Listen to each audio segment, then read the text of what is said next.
Primeiro desenho, a gente vê um sujeito numa prancha, aquelas pranchas de filme de pirata, né? O cara era justiçado ali, era uma punição que ele recebia, era andar na prancha e ser lançado aos tubarões no mar. Ou então amarrado com pedra e jogado bala de canhão e jogado no mar para ele morrer. Aqui eu tenho o imperador Guilherme II, o imperador da Alemanha, está aqui escrito na camisa de Germany. É ele, esse bigodinho. Ele está numa prancha que está escrito Peace Discussions, discussões de paz. E aqui tem uma mão grande empurrando ele, escrito Allies, aliados. Então era como se os aliados estão empurrando a Alemanha a seu próprio destino, né? Tipo, sozinha, a culpa é deles pela guerra, então se vira, vai nadar. E isso foi um grande erro, né? Isso foi um grande erro.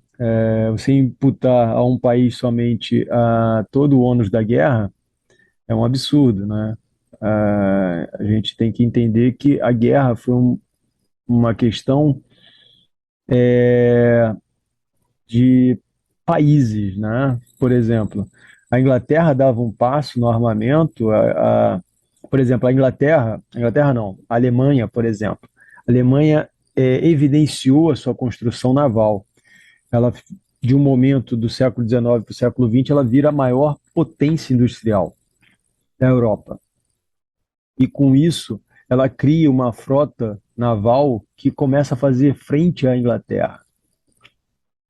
Então, assim, enquanto a Alemanha se fortalecia, a Inglaterra se fortalecia. Enquanto a Alemanha criava novas armas, a França criava novas armas. E era assim, cada um dava um passo, o outro tentava dar dois. Todos foram em direção ao conflito. Então, como tiveram os vencidos o lado aliado, eles vão imputar na Alemanha a culpa da guerra. Tá certo? Não estou defendendo a Alemanha, não é uma questão de defesa, mas é uma questão de percepção do que ocorreu naquele momento.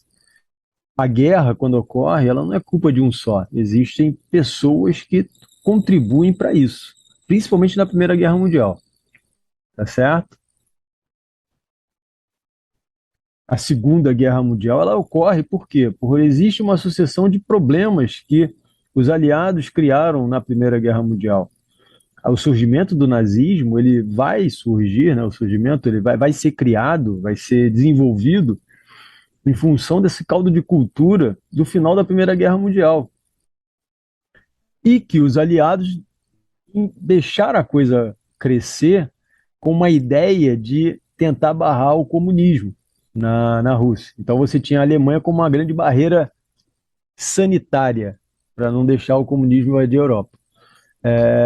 O que foi um grande absurdo, tá certo? Você deixar crescer o nazismo em detrimento de uma outra ideologia não crescer. Enfim, e aí o destino a gente já sabe, a história a gente já conhece. O que o nazismo, o que a Alemanha nazista causou à Europa e ao mundo, né? As coisas mais absurdas e nefastas que eles fizeram. Quer saber mais? Clica no link da descrição aqui embaixo. Valeu, galera. Até mais.